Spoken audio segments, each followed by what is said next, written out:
back. My name is Chris from christopherhole.com and welcome to video number 3 where we're talking about lower back pain and running, how we can understand it and then how we can solve it.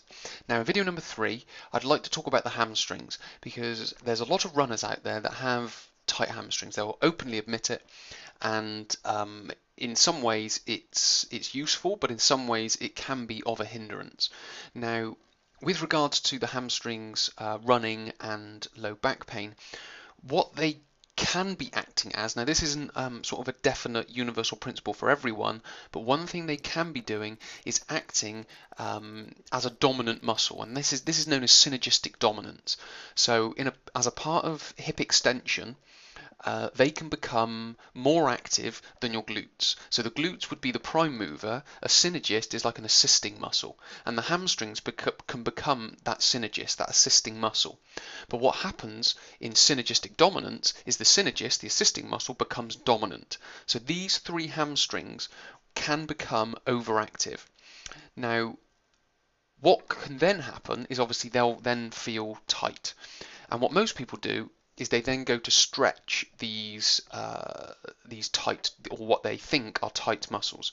But because they are the dominant muscle, they will tend to stay a little bit tighter and maybe not loosen as much as we would like. So one solution for a synergistic dominant hamstring is, like I said in the first video, to start activating the hips, contracting the hips and taking these glutes out of that gluteal amnesia that I talked about. So we've got our glutes that are awake. What they will then do is they will take some of the pressure and the work away from the hamstrings, and then naturally the hamstrings will start to relax themselves. So you won't need to stretch them.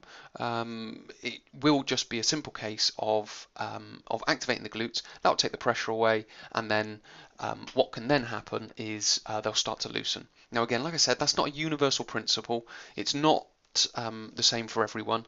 It's just another idea to look at when it comes to let's say tight hamstrings.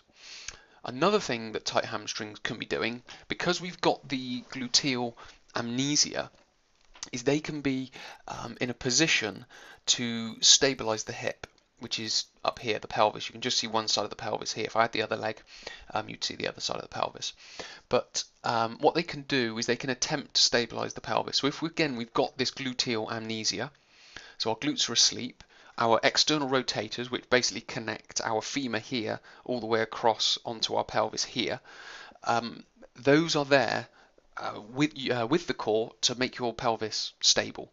Now again, if these muscles are asleep and they aren't working quite as well, again the hamstrings can be called on to stabilize the pelvis. But if we look at where they attach to the pelvis, it's not the most advantageous position for a stabilizing muscle. Obviously they would be better sort of up and across in this sort of area, which is what the hip external rotators and extensors do, like the glutes, the piriformis, the glute medius, the glute minimus, all these different types of muscles. So what we want to be doing is we want to be activating our hip muscles, not only the extensors but also the external rotators.